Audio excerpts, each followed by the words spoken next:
Bienvenidos a todos los amigos de Radio Solidaria y Solidaria TV y de las redes sociales. Que el Señor les bendiga en esta oportunidad. Vamos a continuar con el tema de los salmos. Hoy nuestro amigo Daniel Díez está por cuestiones personales fuera y vamos a intentar reemplazarlo. Y recibimos a Willy López. Bienvenido, Willy. Pues nada, encantado de estar aquí, a ver si un día que me reemplacen. Bien. Hoy vamos con el Salmo 99, ¿no? Sí.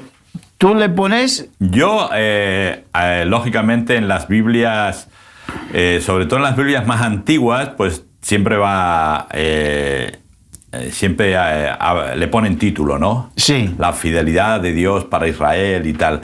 Yo le he puesto el Señor es santo. No, la verdad que podía decir Jehová es santo, pero como siempre luego hay una connotación y a veces nos confunden, pues yo prefiero decir el Señor es santo, porque es algo que repite varias veces y que va muy bien, porque la verdad que es un salmo que está dividido como en dos partes. Una, la exaltación de Dios, y la exaltación de Dios por la obra que ha hecho a favor de Israel. Y la segunda parte es Dios habla hoy, que es el título también de una versión de la Biblia. Pero Dios habla hoy, un poco en interrogación, porque parece lo que cuenta el salmista es que en aquel entonces, con Samuel, con Moisés, con Aarón, Dios sí hablaba. Sí. Ahora, es interesante el tema de, sobre todo teniendo en cuenta las circunstancias que estamos viviendo hoy, ¿no? Puntualmente hoy, y creo que en el último tiempo también, acerca de la fidelidad del Señor para con Israel. A la gente hoy, pues lógicamente se está levantando todo un sentimiento antisemita muy fuerte, creo que como hacía bastante tiempo. No es nuevo. No es nuevo. No es sí. nuevo. Ya en tiempo de los romanos, con Tito, se levantó un sentimiento antisemita hasta tal punto que fueron expulsados de Jerusalén y de su tierra, lo que conocemos como la Gran Diáspora, ¿verdad? Posteriormente, cuando vuelven pues ese sentimiento antisemita, 1492 y todos esos años de finales del siglo XV en España, en Portugal y en muchos otros lugares, ese sentimiento antisemita vuelve otra vez, son expulsados de España. En Portugal fueron acogidos, pero la historia es mucho más negra de lo que conocemos la mayoría. No tardando mucho, volvemos otra vez al siglo XX, el Holocausto que todos conocemos, y así podemos decir, lo que está pasando hoy en día no es nuevo, es algo que va a pasar.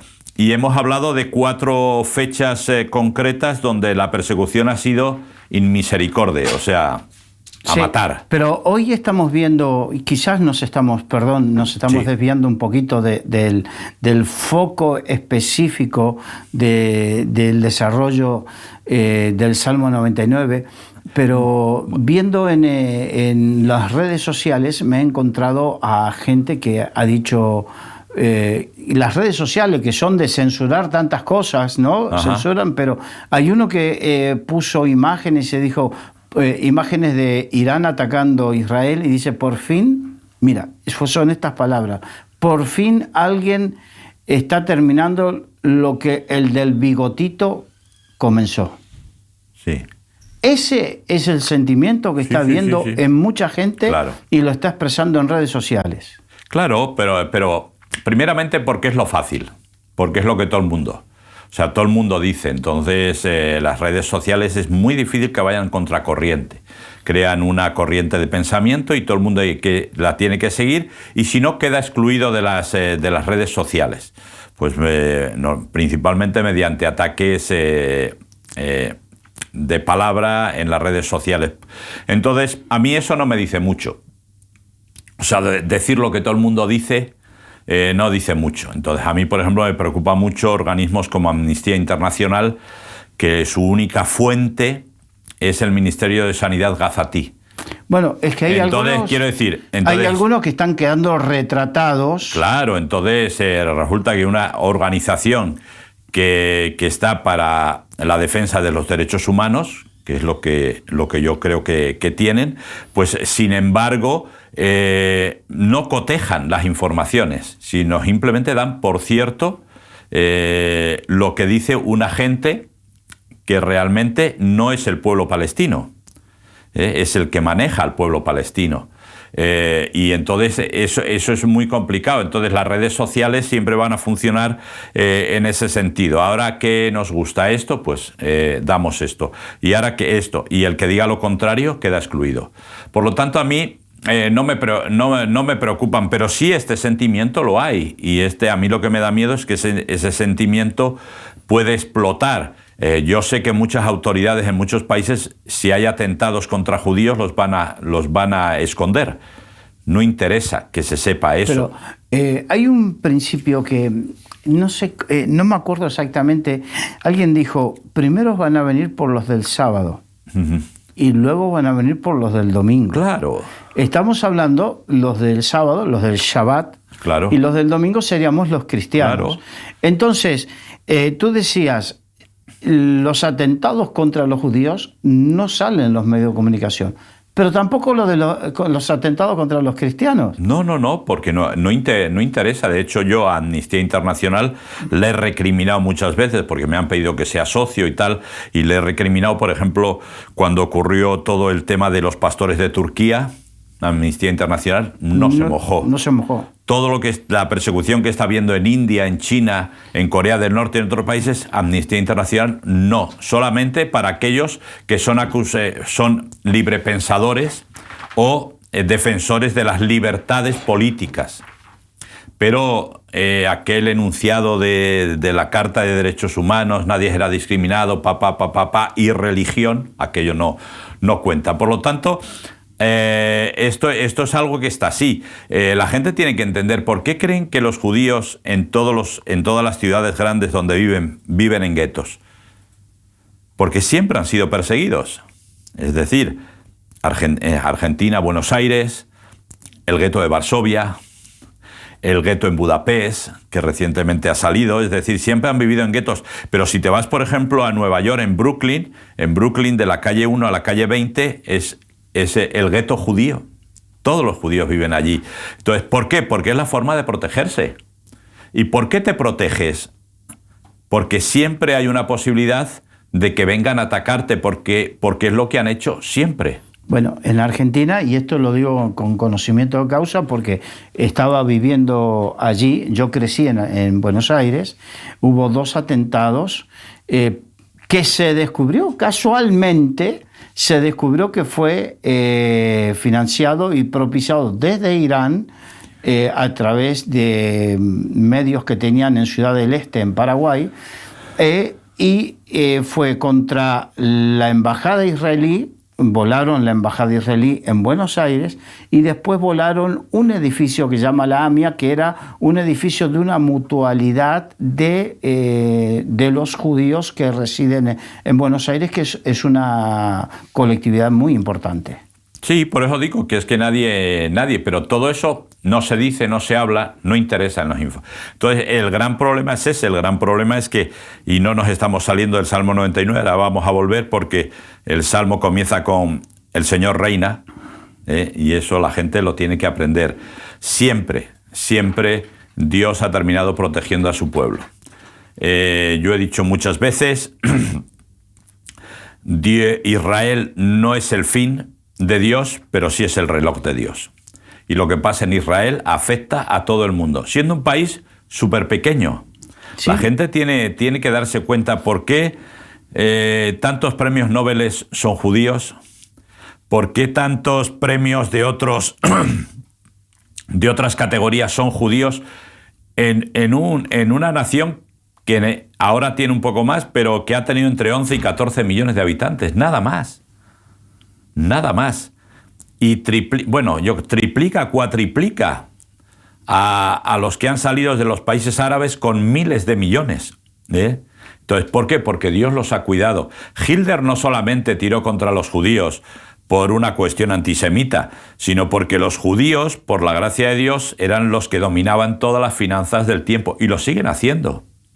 ¿Por qué tienen esa gracia especial? ¿Quién le prestó el dinero a Cristóbal Colón para ir a América Latina? Bueno, de hecho hay quienes dicen que Cristóbal Colón también era judío. Claro, entonces fueron los judíos, que le hicieron, ¿verdad?, a través de las joyas de la reina, pero las joyas no pagaban, lo que pagaba era dinero. Entonces, vemos así, ¿quién dominaba el negocio de los diamantes y del oro en Ámsterdam, en Rotterdam, en Holanda? Por eso fue Holanda una de las primeras en intentar conquistar. Es decir, siempre ha habido una persecución contra los judíos, y yo creo que siempre la habrá. Sí, bueno, también hay algo que tiene que ver con que a través de la historia el administrador era una persona de segundo orden y hasta en algunos casos menospreciado, y los judíos eran buenos administradores, y entonces como era un oficio menospreciado, lo desarrollaron ellos. Entonces ellos aprendieron a desarrollar el tema de las finanzas, el tema de la contabilización y las finanzas, y ahí es donde se hicieron fuertes. Claro, ellos tenían muy claro, o sea, y la gente tiene que aprender una cosa, o sea, cuando las mamás despiden a sus hijos que van al colegio y les hacen la oración de números, es decir, el Señor te bendiga y te guarde, etcétera, etcétera, etcétera, eso es una bendición que cae sobre sus hijos y que dura toda la vida, Entonces, por ejemplo, ¿cuál es la oración de los españoles normalmente? Inútil, que llegas tarde, que nunca preparas nada, que no llegamos, que no sé, esa es la oración nuestra. Pero la oración de las mamás judías especialmente es esta otra: el Señor te bendiga y te guarde, el Señor haga resplandecer, etcétera, etcétera. Todos conocemos, ¿verdad?, esa oración sacerdotal. Y ahí trae Dios bendición. Entonces, yo creo que todavía, yo lo creo firmemente, en base a la palabra de Dios, que la persecución va a ser mucho mayor. O sea, de hecho, una de las cosas en las que el anticristo va a aparecer va a ser cuando todo el mundo vaya contra Israel. Todo el mundo. Claro, ahora para mucha gente es impensable que Estados Unidos se ponga en contra de Israel, pero solamente es cuestión de dinero. Y cuestión de tiempo, porque cuidado, que en la administración anterior, la administración de Biden, y esto no va de política, sino que va de realidades, la administración de Biden poco a poco fue alejando su mano de Israel. La administración Trump volvió a poner su mano sobre Israel, pero no porque los republicanos o porque Trump, sino porque hasta que se vayan cumpliendo los tiempos proféticos, hasta como dice la Biblia, que el guardador, el ayudador quite la mano. Seguramente en algún momento Estados Unidos quitará la mano de Israel, y en ese momento Israel se encontrará solo contra ese ejército de 200 millones. Sí, ¿no? Y más, y Rusia, y bueno, todos sabemos Gog, Magog, todos no vamos a entrar en eso, que tal vez sería otro tema, pero... Es un tema de lo que se llama escatología, sí, pero que no es el menester de hoy. No, por eso a lo que vamos es eso, es un poco Israel está pasando un tiempo muy difícil, es decir, Nadie habla de los miles de soldados israelíes que han muerto en la guerra contra Hamás, y muchos de ellos no superan 23 años. Entonces, quiero decir, pero eso nadie lo dice. Nadie habla de todos los rehenes. Todavía está que, lógicamente, Hamás, yo estoy casi seguro que no quiere negociar para no entregar cadáveres, porque creo que no tiene nadie vivo. Sí, pero independientemente de eso, es la forma de ellos de tensar la cuerda, porque a ellos claro, no les interesa la paz, porque hasta 5 veces tuvieron la oportunidad de, como Estado, afirmarse como Estado en la zona de Gaza, y siempre la desecharon, siempre pusieron problemas, igual que ahora. Irán tuvo la oportunidad 60 días para entrar, que Israel dijo, bueno, Trump va a negociar con Irán por el tema de parar la evolución en el desarrollo nuclear. El desarrollo nuclear, porque el desarrollo, seamos concretos, el desarrollo nuclear para utilizarlo para energía nuclear, ya estaba superado. Perfecto, porque, genial. Con un 3% de enriquecimiento del uranio es suficiente para la energía nuclear y todo esto. Pero ya estaban superando el 60, el 70%, y de ahí al 90% para la energía nuclear eran pocos días. Entonces le dijo, tienen 60 días, si no se llega a un acuerdo... Claro. Sí, ese es el gran problema, cuando ya se está enriqueciendo el uranio de tal manera que termina con fines militares. Claro, y teniendo en cuenta el reloj que había en el centro de Teherán, donde un reloj donde decía falta poco tiempo, falta tanta cantidad de tiempo para la destrucción de Israel. Sí, no. Pero ese es el gran problema que la gente tiene que llegar a entender. Es decir, el conflicto entre Israel y Hamás, no entre Israel y Gaza, que es totalmente diferente. Lo mismo que entre Israel y Líbano es otro tema diferente. Estamos hablando de Hamás y Hezbollah. Dos facciones militares que solo están allí con un propósito, y es destruir a Israel. No destruir el ejército de Israel, destruir al pueblo de Israel. Esa es la orden de Irán y ellos son los que la ejecutan. Entonces, si yo tengo a mis espaldas a alguien cuya intención solo es matarme, ¿qué hago? Aquí en España lo vivimos. Es decir, sí. ¿Cómo se vivió el tema de ETA? O sea, ¿cómo podías lidiar con ese tema sabiendo que solo había una solución? La desaparición de ETA. No había más solución. Es decir, la desaparición de ETA. Gracias a Dios se trató de negociar. Todos los gobiernos de derechas y de izquierdas trataron de negociar, incluso a ellos, algunos de ellos crearon una facción paramilitar para intentarlo, pero no funcionó. La única opción era esa.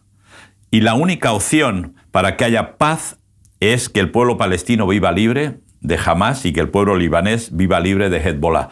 Y que el pueblo iraní se dedica a sus cosas. Viva libre de la dictadura del ayatolá, de los ayatolá. Porque recordemos que mientras estuvo el Shah Reza Pahlavi, hasta que fue destituido hace casi 50 años, Irán e Israel tenían una muy buena relación, que todo se deterioró en función del islamismo radical que impusieron los ayatolá.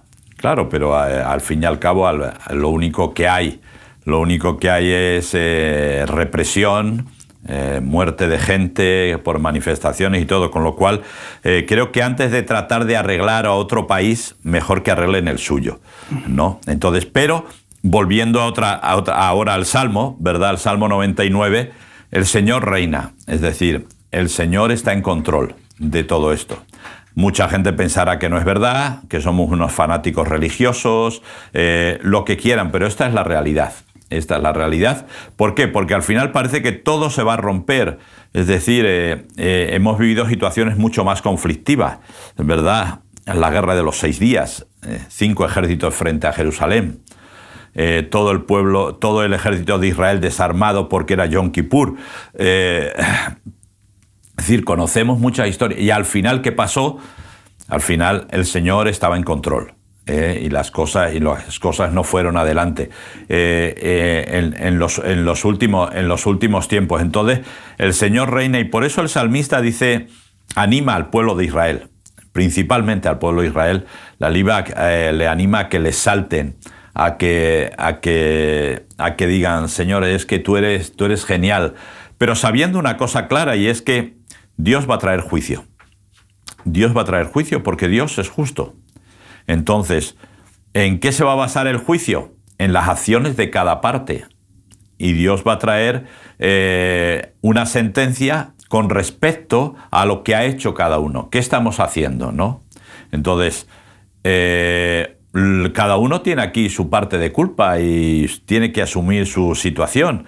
¿Por qué los medios de comunicación no dan toda la información que deben? ¿Hay algo que interesa que sea así? ¿Por qué nadie controla los fondos que se envían a Gaza supuestamente para hacer hospitales, escuelas, y se utilizan para hacer túneles? Y no para hacer el metro, precisamente. No, ya les gustaría ya que fuera el metro, no. Pero quiero decir, todo eso cada uno va a tener, la ONU va a tener que dar su... va a tener que y la Unión asumir. Europea, que fue la Claro. que dio ingentes fondos al pueblo palestino que no fueron revertidos en beneficio al pueblo palestino, sino se revirtió, los capturó Hamás para sus fines bélicos, como hasta la comida, porque ahora hay imágenes donde se ve que la comida que supuestamente se daba para el pueblo palestino, el pobre pueblo palestino, que realmente está sufriendo el pueblo palestino, Hombre. pero sus líderes de Hamás capturaron la comida y la venden para seguir financiándose. Claro, no, y para manejar al pueblo. O sea, decir, tú sabes, el hambre es uno de los mejores, el hambre es una de las mejores razones para obedecer, ¿no? Entonces es un tema complicado. Pero ya digo, dejando toda la situación que es mucho más complicada de lo que los medios de comunicación y las redes sociales nos quieren hacer ver, la realidad es que el Señor reina y tenemos que centrarnos en esto. Es decir, la exaltación, exaltarle, glorificarle, buscarle, porque al fin y al cabo, depende con quién hables, se va a ir para un lado o para otro. Sí, yo creo que lo que tú quieres decir es que el Señor está en control más allá de lo que se esté viviendo en el momento. Claro, el tema es que ahora estamos viviendo, el mundo está viviendo bajo la voluntad permisiva de Dios. Dios está permitiendo guerras crueles porque ahora, por ejemplo, ya no se habla de la guerra del Congo, nunca se ha hablado de la guerra de Sudán, y están ahí, y muchas otras que desconocemos. Ahora bueno, incluso casi Ucrania ha pasado a un segundo plano, ¿no? Entonces, quiero decir, para los informativos, lo que vale es la noticia, porque noticia es audiencia, audiencia es dinero. Es decir, más sponsor, más publicidad. Con lo cual eso funciona así. Pero darnos cuenta de que Dios está permitiendo. ¿Por qué lo está permitiendo? Porque nos dio libre albedrío y Dios siempre va a decir: eres responsable y eres responsable porque has tomado decisiones. Entonces Él nos va a permitir que tomemos decisiones. Me permite a mí que tome decisiones en mi vida diaria a un nivel mucho más bajo. Le permite a los gobiernos tomar decisiones a un nivel tal vez mucho más alto que afecta a mucha otra gente, ¿verdad? Pero nos permite. Pero eso no quiere decir que esté de acuerdo. El pueblo de Israel pidió rey. Dios no estaba de acuerdo, pero le dijo a Samuel: sí, dáselo. Claro. Unge a Saúl, no tengas ningún problema. Y les advirtió: esto es lo que van a hacer los reyes con vosotros. Pero tú dijiste hace unos minutos algo muy interesante. Dijiste que tendremos que dar cuenta delante de Dios. ¿Y de qué tendremos que dar cuenta? Precisamente de esas decisiones que tomemos. Claro, es que la gente cree que incluso la palabra de Dios nos habla de las palabras ociosas. Esas palabras que las decimos sin ninguna historia, ¿no? Tal vez sin intención ni nada, pero hasta de esas dice que Dios nos juzgará, nos pedirá cuentas de esas palabras ociosas. ¿Y cuáles son palabras ociosas? Pues a veces esas palabras que se dicen: le está bien, se lo merecía, que lo decimos tal vez como una frase hecha, pero que trae maldición. Entonces hasta de esas tenemos que tener cuidado de lo que decimos, ¿no? Y a veces de lo que pensamos. Y muy principalmente de la intención con la que hacemos las cosas. Claro, porque el Señor juzga hasta la intención del corazón. Claro, es que este es el gran. Por eso sería interesante ver qué intención tiene Hamás en su corazón. ¿Qué intención tiene Israel en su corazón? Sería interesante poder ver esto, es más complicado de lo que parece. Exacto. Pero igual nos llevaríamos una sorpresa, llevaríamos... Lo que pasa es que es complicado para nosotros. Claro, para Dios no. Para Dios no, porque Él conoce hasta la intención. Ahora, tú le pusiste como título, Dios es santo. Sí. ¿Qué significa la santidad de Dios? Pues realmente tenemos que ver, ¿verdad? Porque cuando hablamos a veces mezclamos mucho, en la santidad mezclamos mucho la cultura. Entonces la santidad para mucha gente es apariencia de. Para Dios creo que es algo que tiene que ver con el corazón. Lógicamente, la santidad interior tiene un reflejo fuera, ¿no? Eso es una realidad. Yo ayer estábamos en el retiro de iglesia y alguien me preguntaba y le decía, mira, a mí que una chica, por ejemplo, lleve una minifalda o un short corto, no me preocupa mucho. Me preocupa el por qué lo hace. Digo, y ese al final es la cuestión. La cuestión. No, es que fuma unos porros. No me preocupa tanto, me preocupa, ¿no? Pero no me preocupa tanto, pero ¿por qué lo hace? Sí, ¿qué es la motivación que eso tiene? Ese es el gran problema, ¿verdad? En un caso sería, lo hace por una cuestión de estar fresca, en el caso del short corto o la minifalda, estar fresca, o lo hace por exhibicionismo. Sería. Claro, quiero decir, necesito que me miren, necesito que me vean, eso me hace sentirme bien, pues es bastante erróneo. ¿Por qué? Porque si vives así, cuando tengas 60 o 50 años y te pongas minifalda, no te va a mirar nadie. Claro. Y en el caso del que fuma porros, por ejemplo, pasa lo mismo. Vas a tener que enfrentar situaciones, vas a tener que ver cosas que hay en tu vida donde los porros no te van a ayudar. Vas a tener que resolverlo tú. Así que el evadirte no es la solución. Entonces la solución va mucho más allá. Entonces, santidad, realmente la santidad es apartado para Dios, eso es ser santo. ¿Y quién es el que aparta? A Dios. Claro. Entonces, ¿cuál es el gran problema en la santidad cuando yo quiero ser santo? Entonces, por ejemplo, me corto el pelo de una manera, visto de una manera, las mujeres pues tienen que vestirse de cierta manera, etcétera, etcétera, etcétera. Entonces, y tal vez oro mucho, leo mucho la Biblia, voy mucho a la iglesia, pero eso no me convierte en santo, porque eso lo que estoy haciendo es intentar ganar la santidad. Y la santidad ya la ganaste en el momento que Dios vio que tú te arrepentías de tus pecados, aceptabas a Cristo como Señor y Salvador, dijiste, en este momento tú eres santo, eres apartado para mí. Dios lo dice varias veces, apartarme a... En el Nuevo Testamento habla de Pablo, apartarme a Pablo, porque yo le he llamado para el ministerio.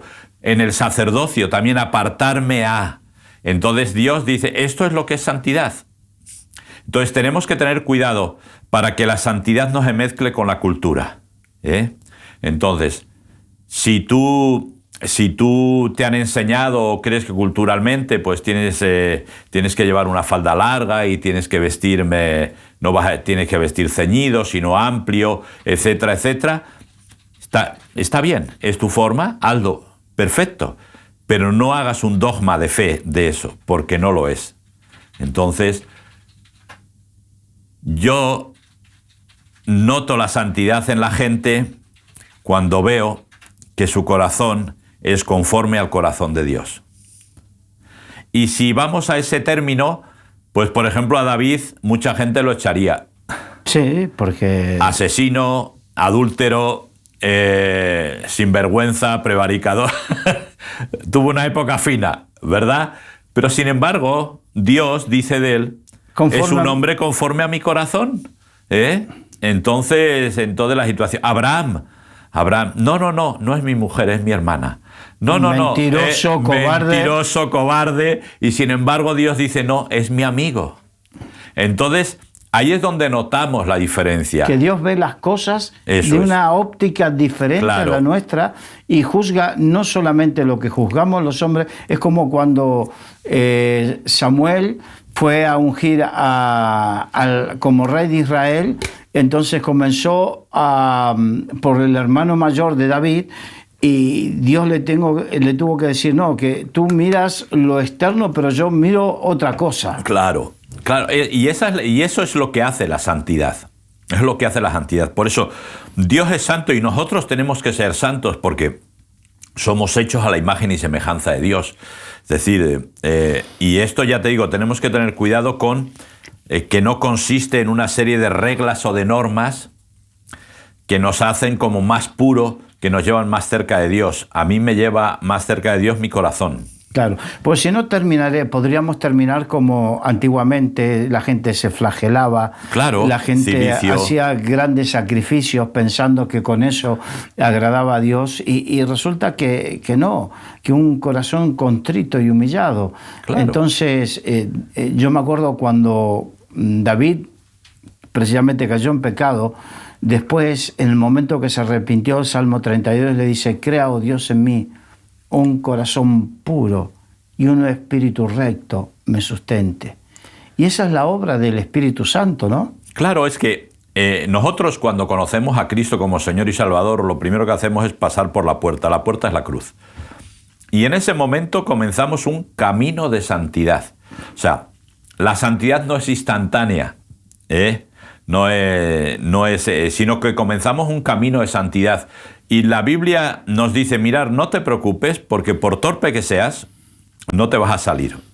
Un versículo que a mí me ayudó mucho, Claro. Isaías 35:8. Claro. Entonces, no te preocupes porque por torpe que seas no te vas a salir, con lo cual, pero el camino lo tienes que, es decir, no es una cinta de esas de los aeropuertos que te montas en una esquina y te lleva a la otra. No. El camino lo tienes que caminar, O sea, la salvación es gratuita, el camino lo tienes que caminar. Por eso, cuando queremos hacer obras y cosas, al final el apóstol nos dice, mira, eso es todo como trapos de inmundicia, como trapos de menstruación. O sea, se usan y se tiran, porque no sirven, realmente no tienen ninguna validez.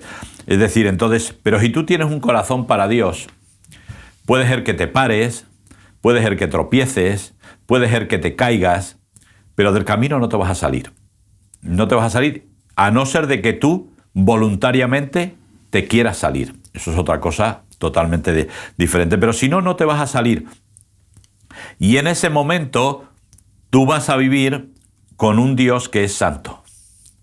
Y por eso el salmista recuerda varias veces, porque Dios es santo.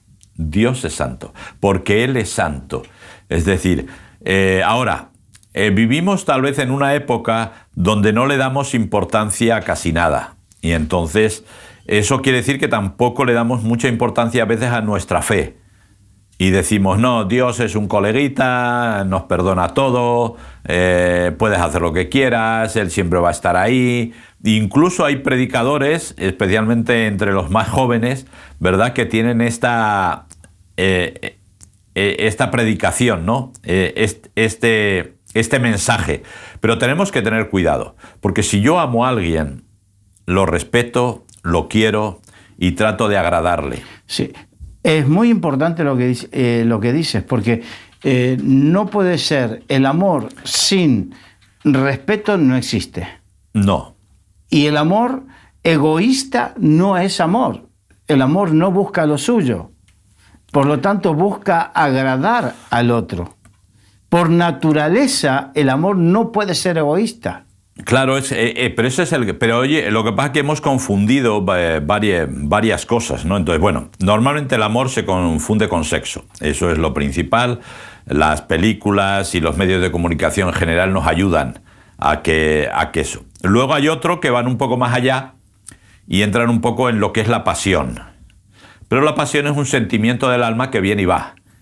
Y hoy estoy apasionado y mañana no está.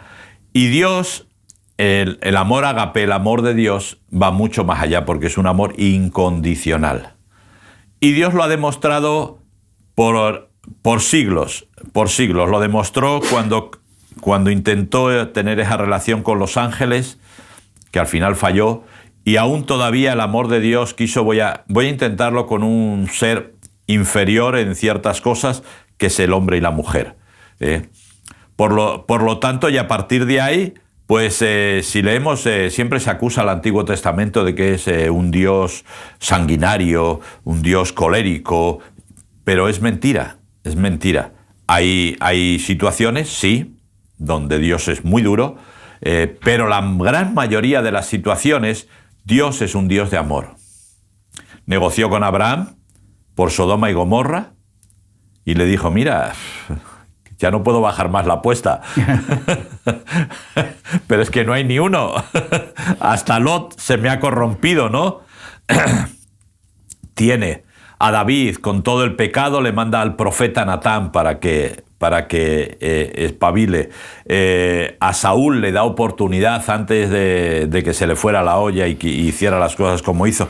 Y así, incluso a Judas le dio la oportunidad cuando estaban con lo que denominan la última cena, ¿verdad? Entonces, quiero decir, siempre Dios ha sido un Dios de amor. Y siempre Dios quiere lo mejor para nosotros. Los planes de Dios son planes de paz, planes de prosperidad para nosotros. No es lo contrario. Y la gente tiene que entender esto, que esto es lo que Dios quiere para nosotros, pero tenemos que respetar a Dios. Es decir, hay ciertas cosas que Dios... Cuando Dios le dio al pueblo de Israel en el monte Sinaí los 10 decires, fue una constitución para decir, mira, este es el mínimo. Eso es la Constitución. Luego hizo un reglamento de régimen interno, que es Levítico, que eso es más amplio. Más amplio. ¿Verdad? Pero la Constitución, el mínimo es este, es decir, no matarás, no robarás, no codiciarás, ¿verdad? No adulterarás. Después, en Levítico vino la ampliación de lo que significa esos 10 mandamientos. Claro, por eso es lo que siempre denominamos reglamentos de régimen interno, que es para un pueblo concreto. Lo mismo que normalmente se hacen para una comunidad de vecinos. Sí, pues pero que igualmente refleja la santidad de Dios y qué es lo que espera Dios de su pueblo. Claro, entonces, pero vemos Levítico, ahí tiene muchas, pero si uno analiza Levítico de forma profunda, lo que subyace de Levítico es la intención del corazón. ¿Por qué? Porque luego los fariseos que hicieron 300 y pico cosas que había que cumplir, preceptos, ¿verdad? Luego se inventaban los suyos, el corbián, no sé qué, para no prestar a nadie. Tenían sus historias, es decir, habían un poco reescrito Levítico para que les fuera propicio a ellos, ¿no? Entonces, y Dios, eso le cae mal. Es decir, ¿por qué? Porque la intención es mala. Entonces, Levíticos, ya digo... Por eso Jesucristo fue duro con los sacerdotes, fue duro con los fariseos, con los escribas, con los saduceos, porque precisamente reescribían, no solamente reescribían, sino que Dios dice que Él nos hizo a su imagen y semejanza. Y cuando uno reescribe las cosas, las reescribe a nuestra imagen. Si yo reescribo algo, lo reescribo a mi imagen y semejanza. Difumino la imagen y semejanza de Dios para mostrar lo que yo quiero. Claro, eso es lo que es la religión. La religión simplemente porque Pedro habla de la religión pura, ¿verdad? Pero este es el gran problema de la religión. La religión es el hombre reescribiendo lo que Dios quiere para, como decimos en España, ¿verdad?, arrimar el ascua a su sardina. Es decir, para que sea de beneficio para él. Y esto es un gran problema. Por eso la segunda parte del Salmo 99 es muy interesante cuando el salmista relata que hubo gente con la cual Dios hablaba. Y esto es una cosa importante, ¿no? Porque hoy en día, ¿verdad?, hay algunos que se levantan como profetas y dicen, así dice el Señor, y la mitad de las veces el Señor no dice nada. Es que, a ver, el otro día, sin importar quién, no me interesa, viendo una red social, de repente aparece un profeta que dice, es que yo no sé profetizar otra cosa que esto, que el otro. Yo no sé profetizar que Dios te va o puedes venir un juicio o lo que sea. No sé profetizar. Entonces, no es que no sabes. Tú quieres profetizar solamente lo que tú quieres, porque el profeta no profetiza de sí mismo, claro, sino que profetiza de lo que Dios le dice. Claro. La palabra profeta viene de profetere, que es hablar la palabra. Sí. Entonces, si entresacares lo precioso de lo vil, serás como mi boca.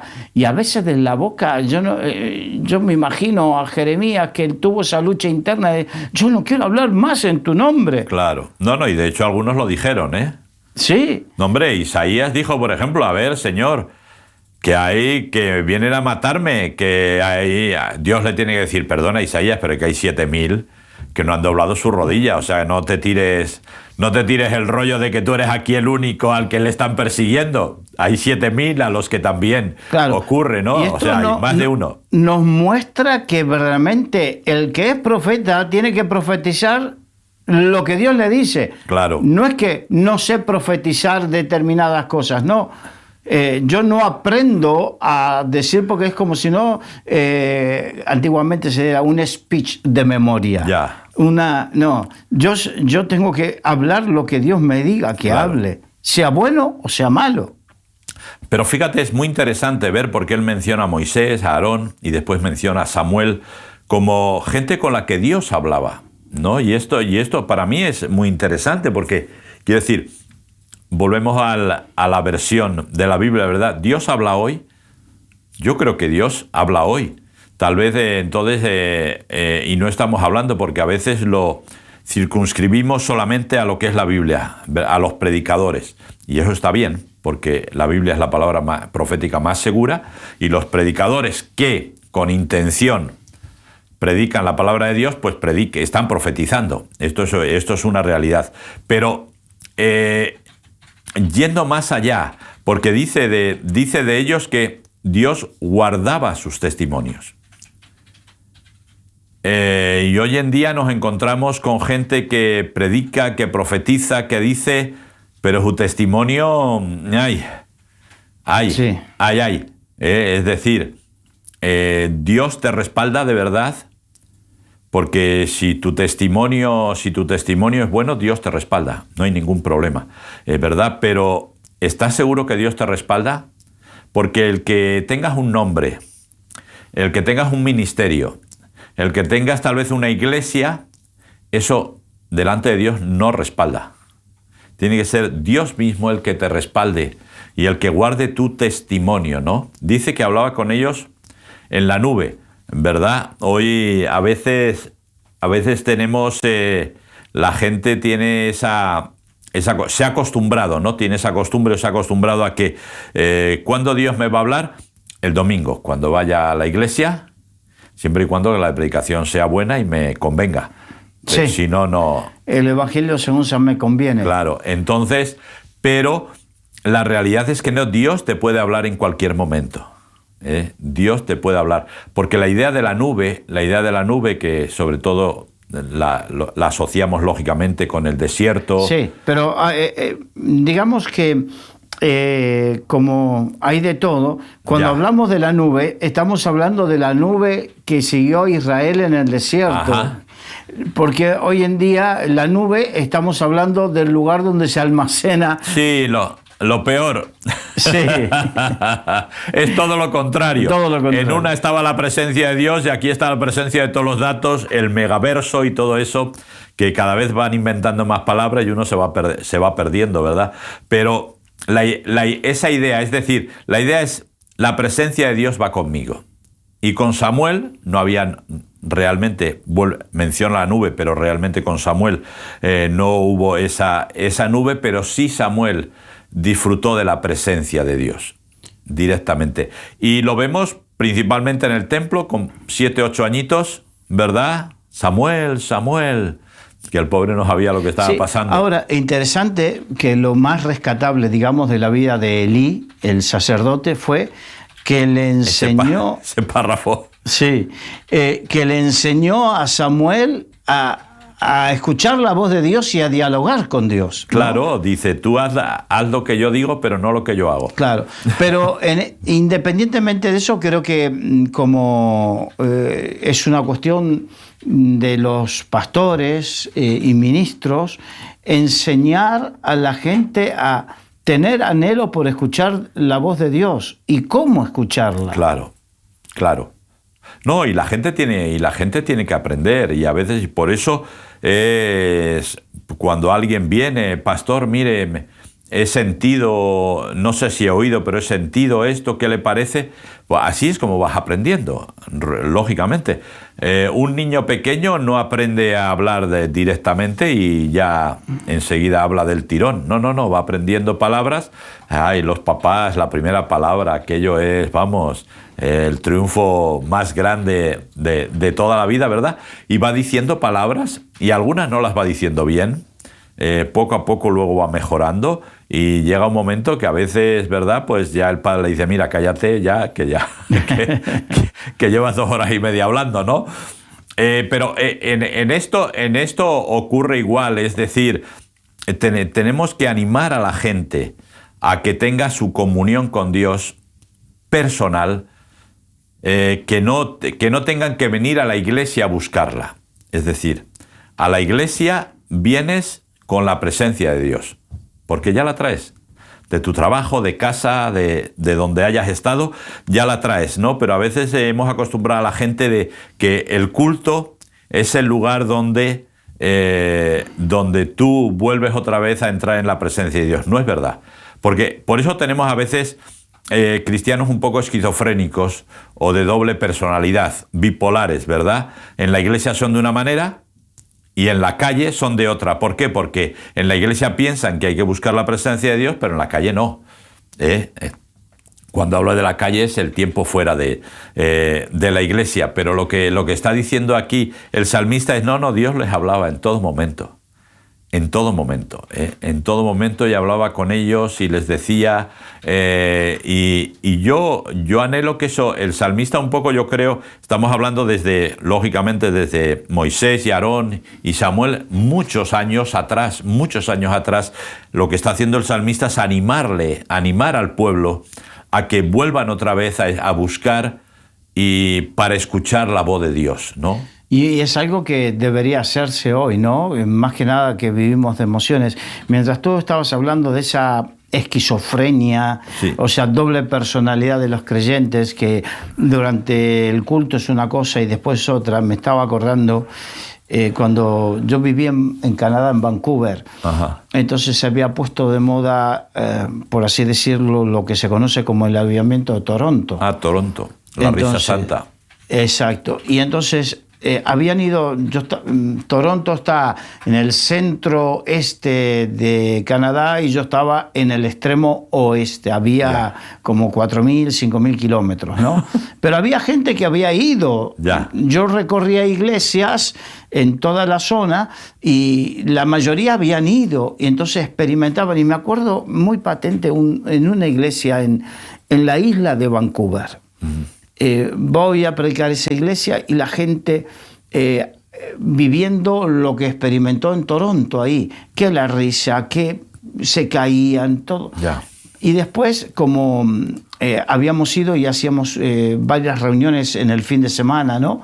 Y entre reunión y reunión, la misma gente que se caía y se reía y que experimentaba todo eso, salía y en el break estaba fumando afuera. Y yo me quedé sorprendido y dije, ¿qué es esto? ¿Qué es esto? Entonces, ahora tú que dices esa esquizofrenia, nos muestra que verdaderamente aprendemos a vivir de experiencias, pero no una vivencia, que es otra cosa. Claro, es que para mí ese es el gran problema. Por eso a veces uno dice, bueno, un congreso, la gente sale como una moto del congreso, no sé qué, a los 2 meses el globo se desinfló y ya volvemos otra vez a lo mismo. ¿Por qué? Porque en el congreso lo que se tocó fueron tus emociones. pero no se tocó tu voluntad. Entonces, y eso, mucha culpa es nuestra, de los predicadores, que a veces sin darnos cuenta queremos emocionar a la gente. Eso trae una retroalimentación que a nosotros, a nuestro ego, nos viene muy bien, ¿verdad? Hemos conseguido, fíjate, este cayéndose, este riéndose, este no sé, llorando, este no sé qué. Pero no funciona así. No funciona así. Es decir, Dios habla muchas veces a su pueblo y le dice: este pueblo de labios me honra, pero su corazón está lejos. Está muy lejos de mí, ¿no? Entonces, esto es lo que tiene que cambiar. Por supuesto, los congresos, hay mucha gente que le cambian la vida. Claro. O sea, eso es innegable. Yo, por ejemplo, y me gustaría, si me permites aclarar, no estoy diciendo nada en contra, ni desprestigiando lo del movimiento de Toronto, bajo ningún punto de vista. Te puede gustar más, menos, estar más o menos de acuerdo, pero eso no lo estoy tocando. Lo que estoy diciendo, que esa experiencia que vivieron no cambió sus vidas. Claro, ese es el problema, pero quiero decir que podemos hablar de Toronto, podemos hablar de Pensacola, podemos hablar de Argentina, cuando vino aquí Claudio Freixon tirando la chaqueta. ¿A alguien le cambió la vida? Pues seguro que sí, pero en general no pasó mucho, no pasó mucho con ese tema. Entonces, lógicamente, son momentos, son tiempos donde tú crees que debes hacerlo así, pero al final creo que tenemos que ser astutos y tenemos que ser, como Jesús nos dice, ¿no? Mansos, pero también tenemos que ser astutos y saber, bueno, Señor, ¿qué es lo que quieres? Y yo le digo a la gente, en la Biblia hay montones de cosas que Dios les manda hacer a sus siervos. Si Dios me dice que vaya desnudo, es bíblico. Que me acueste 2 años de un lado y luego otros 2 años de otro lado, es bíblico. Que me haga una hoguera con excrementum, es bíblico. ¿Me va a mandar? No lo sé. Está ahí. Opciones hay un montón, pero al final Dios siempre tiene una intención clara, y es que el hombre le escuche. ¿Por qué? Porque Él quiere traer salvación y vida eterna. Y es un poco lo que Dios hacía con Moisés, con Aarón y con Samuel. Quería hablar con ellos porque eran las personas que dirigían al pueblo en ese momento y eran las personas que Él iba a usar para que el pueblo se volviera a Él. Esa es la única historia. ¿Dios necesita que el pueblo se vuelva a Él? No, Dios no necesita nada. El día que Dios necesite algo, deja de ser Dios. Exacto. Entonces, ahora, Dios tiene muy claro que tiene un destino, que tiene un propósito para cada uno de nosotros, que es el mejor diseñado. Y quiere que nos acerquemos y nos conformemos lo más posible a ese diseño que Él tiene para nosotros. Eso es lo que Él quiere. Él no necesita nuestra adoración, no necesita nuestra ofrenda, no necesita nuestras historias, Él no necesita nada, que es Dios. Pero sí quiere que tú tengas lo mejor, que cuando tú estés en el final de tus días, vuelvas la cabeza atrás y digas: Señor, gracias. Gracias porque no he sido rico tal vez no he sido famoso, no he sido un pastor de renombre, pero Señor, sé que cuando estés delante de tu presencia tú me vas a decir: buen siervo y fiel, ¿verdad? Pasa al gozo de tu Señor. Y creo que eso es lo importante y lo que tienes que marcar nuestras vidas. Qué bueno. Me quedo para finalizar con lo de aprender o crear la necesidad de escuchar la voz de Dios. Amén. Y aprender a escuchar la voz Amén. de Dios. Que Dios sigue hablando hoy, principalmente a través de la Biblia. Después a través de muchos burritos que andan por ahí. Sí. Pero, porque hay mucho Balaam, ¿eh? Sí. La cuestión es tener el anhelo y el deseo de que Dios nos hable.